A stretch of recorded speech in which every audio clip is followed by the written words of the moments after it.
what, I don't even know. I'll figure it out. Alternate. I don't really know how this video is going to go. I'm going to be honest. If there's a part 2 video for this, don't be surprised. Oh, I have to sneeze.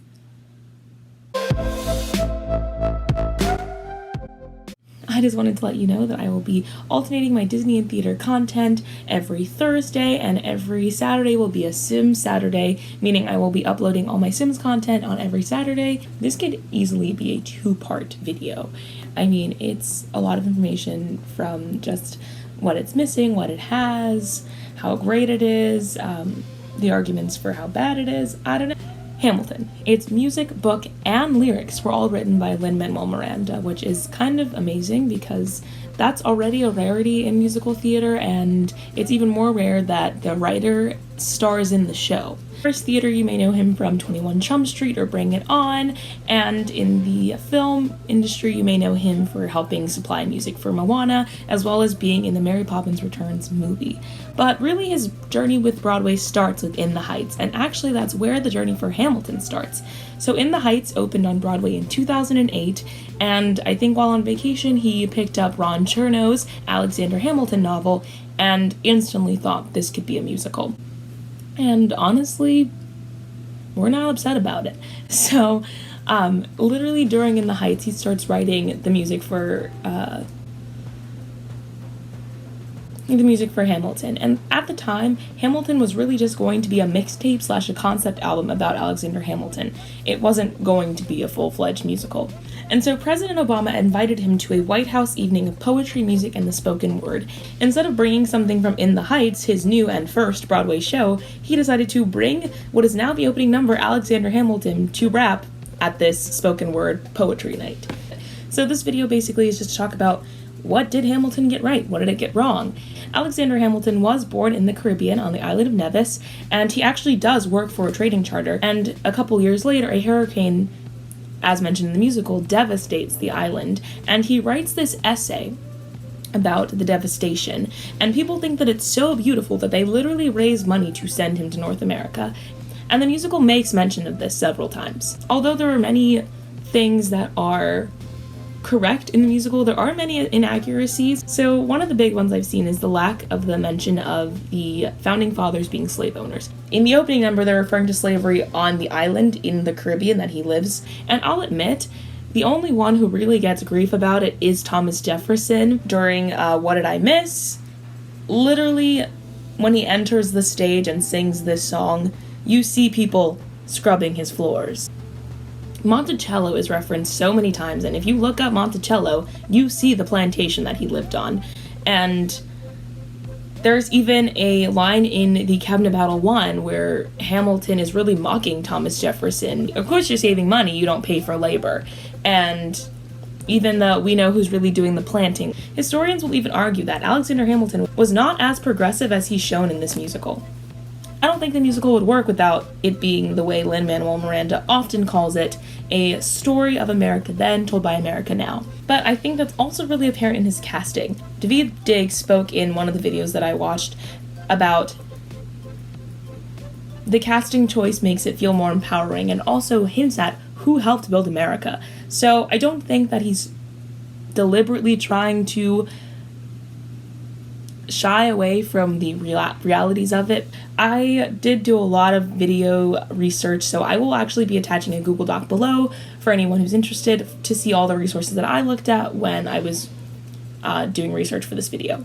So some interesting things that I found out was that Winter's Ball in 1780, where he meets the Schuyler sisters, he'd actually already met Angelica and Eliza prior to this Winter's Ball, and Angelica was actually already married for years by this point. Also, the fact that he had 8 children and he only includes 1, I mean, just take it for what it is. He did pay James Reynolds to keep it quiet, but they kept this up for years after James Reynolds found out. As he says, it became a pastime, all right. And what's interesting is the Reynolds pamphlet actually came out after this story technically was already, leaked. So he was accused for embezzling funds, and 3 men did approach him about it. But it was not Burr, Madison, and Jefferson. But also, there are so many things that he cuts just for time.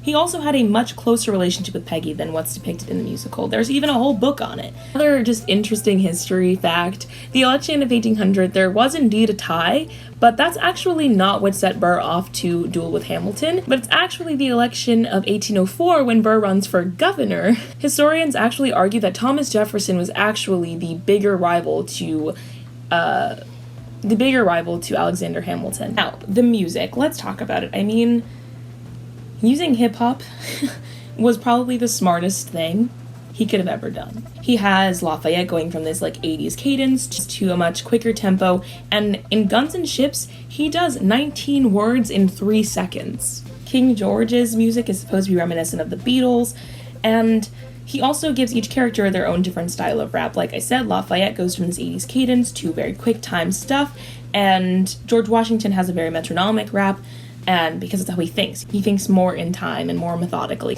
The average words per minute in this show are 144 per minute, but the fastest song records at 200 words per minute. If he didn't do the style of music that he chose, the show would last much longer than it does, and it's only a 2.5-hour show. But the set. Let's talk about the set. I mean, the fact that it's supposed to be reminiscent of a boat, which is seen in its pulleys and ropes all over the place, Lin-Manuel Miranda does not shy away from the fact that immigrants get the job done. The turntable is just genius, I don't need to tell you that. But apparently also, the brick walls along the back of the set also grow as the show goes on, showing the continuous building of America. Now, the ending of the musical.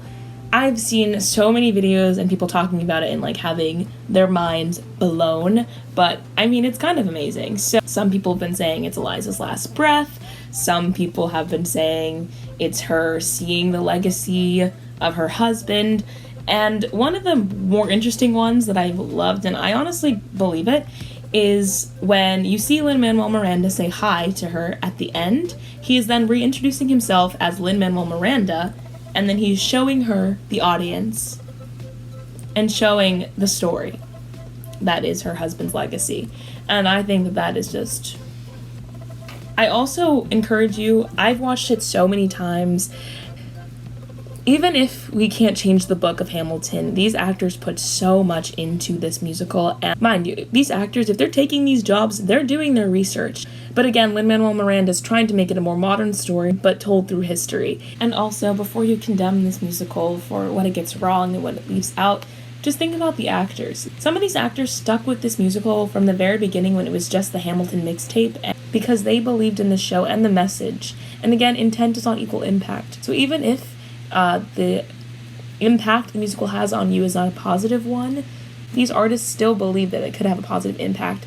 And as the cast is predominantly people of color, it does have a powerful impact for many people of color that not only take the role, but are watching them take on these roles. But if you look a little closely at Chris Jackson during the line, "I speak out against slavery, you would have done so much more if you only had time," look at what Chris Jackson does during this line. He looks at Eliza quite puzzled and confused, and realizes that he didn't really do anything to help abolish slavery.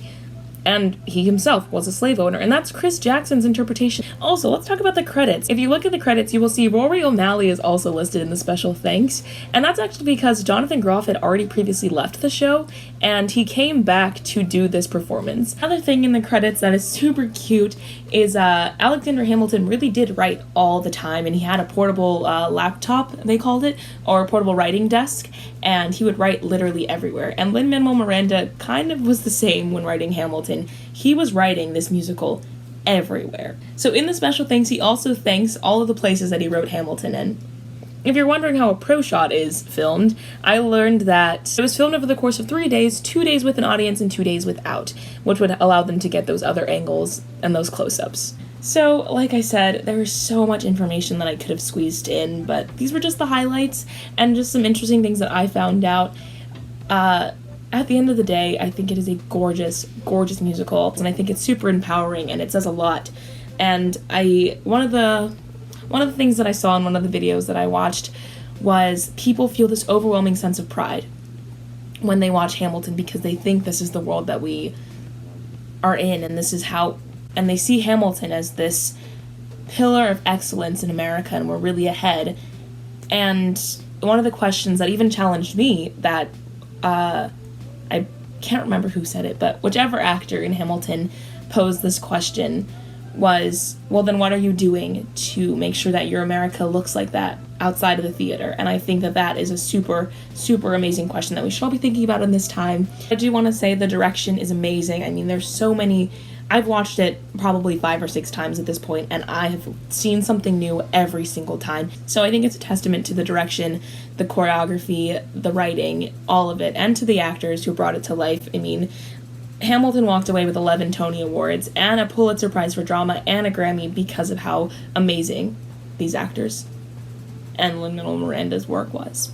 I want to also point out that Hamilton, for me, I think, and a lot of people agree, kind of became quickly elitist. It became a quickly popular show that everyone wanted to see, and ticket prices kind of skyrocketed from there. And if you won the lottery, you would pay $10, as he is the $10 founding father. This movie was actually supposed to hit theaters in October of 2021. Lin-Manuel Miranda had already sold the rights to Disney. In February of this year, Lin-Manuel Miranda announced that it was going to be Disney Presents Hamilton, and Disney would be theatrically releasing this musical in theaters in October of 2021. And I guess in light of the current climate, they decided to release it more than a year early, on July 3rd, and give us all something to do and watch over and over again. And I think I just want to talk about accessibility in theater. I mean, like I said, this show became extremely popular. Even in its off-Broadway run, people were, like, flocking to the show, and it was so hard to get a ticket. I think it's super awesome that theater is now, especially a show like Hamilton, I don't think that we ever thought we were going to get this movie so soon. And the fact that we're able to get it on this streaming platform for less than $10, less than the lottery. And with that being said, though, Disney Plus is not available in every single country. So if you're watching somehow from one of those countries, I do think you should look into a VPN, which is a virtual private network. But I think it's super important that the arts be for everyone, and that's on the acting and performing side as well as the audience side. And also in this really uncertain time for Broadway, it's nice to have it in our living rooms. Yeah, Show Tune Spotlight.